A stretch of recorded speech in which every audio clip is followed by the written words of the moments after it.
నాకు తెలిసి వరల్డ్ వైడ్గా సౌత్ ఇండియాలో మాస్ హీరో సార్. అంత అదృష్టవంతుడు ప్రపంచంలో ఎవరు ఉంటారు sir? South India mass hero అంటే నువ్వు ఎన్నో పుణ్యాలు చేసుకుంటే వచ్చే పొజిషన్ సార్ అది. కరెక్ట్. మీకు ఎక్కడ లేదు సార్, మీరు హాలీవుడ్లో లేదు. మీరు హాలీవుడ్లో కూడా బిగ్గెస్ట్ స్టార్స్ ఉన్నారేమో, లేకపోతే బిగ్గెస్ట్ రెన్యూమరేషన్స్ ఉన్నాయేమో. మన హీరో రోడ్డు మీదకి వస్తే, మన స్టార్ ఎవరన్నా రోడ్డు మీదకి వచ్చి మామూలుగా కనపడితే ఉన్న క్రేజ్ ప్రపంచంలో ఎక్కడ లేదు సార్. ప్రపంచంలో మరి ఎవరికి లేదు. మన స్టార్స్కి మాత్రమే ఉంది, అది సౌత్ ఇండియన్ స్టార్స్కి మాత్రమే ఉంది, హీరోలకి. ముఖ్యంగా మన తెలుగు తమిళ్ ఇంకా అసలు పీక్స్ అండి. మలయాళం, కన్నడ కొంచెం ఫ్యాన్డమ్ వేరు, ఆ ఫ్యానిజం వేరు సార్.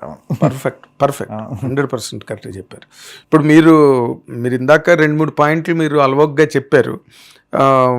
విక్రమార్కుడు వచ్చే వరకు కూడా, ఆ విక్రమార్కుడు వచ్చే వరకు కౌరవుడు మధ్యలో మీరు చేసిన సినిమాలు ఏవైతే ఉన్నాయో అవన్నీ, వాటి మీద ఎందుకు మీకు అంత నమ్మకం కలగలేదండి? అంటే అర్థం కాదు. అంటే కెరీర్ బేస్, కెరీర్ నమ్మకం అని కాదండి. అంటే ఒకటి అన్ప్రెడిక్టబుల్ ఫీల్డ్, ఓకేనా. అంటే సక్సెస్ అవుతామా లేదా తెలియదు, లాంజివిటీ తెలియదు, ఎంతకాలం ఉంటామో తెలియదు. ఎందుకంటే కళ్ళ ముందు చూసాం కదండి చాలా ఎగ్జాంపుల్స్. ఒక షార్ట్ టైంలో వచ్చినా కూడా తర్వాత 2-3 ఏళ్ళు అంటే కనపడకుండా వెళ్ళిపోయిన వాళ్ళు ఉన్నారు యాక్టర్స్. అవును. స్టార్ట్ అయినప్పుడు 2020 ఉన్నప్పుడు అంటే ఫుల్ మెచ్యూరిటీ, కొంచెం అగ్రెసివ్గా ఉంటుంది. మీరు వెళ్ళే కొద్దీ సంవత్సరం మీరు పరిస్థితులు చూసే కొద్దీ మీ ఏజ్ రావటం, మీ మెచ్యూరిటీ లెవెల్స్ పెరగటం, మీ ఆలోచన ధోరణి మారటం, మ్యారేజ్ అవడం.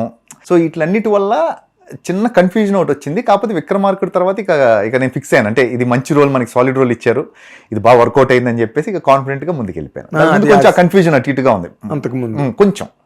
అంటే సాలిడ్ క్యారెక్టర్లు పడ్డాయిగా అప్పుడు కూడా మీకు? లేదు, అప్పటికీ క్యారెక్టర్స్ నాకు ఖుషి దగ్గర నుంచి విక్రమార్కుడు వరకు అన్ని పెద్ద సినిమాలు చేశానండి. చాలా లక్కీ నేను ఆ విషయంలో, చాలా ఫార్చునేట్.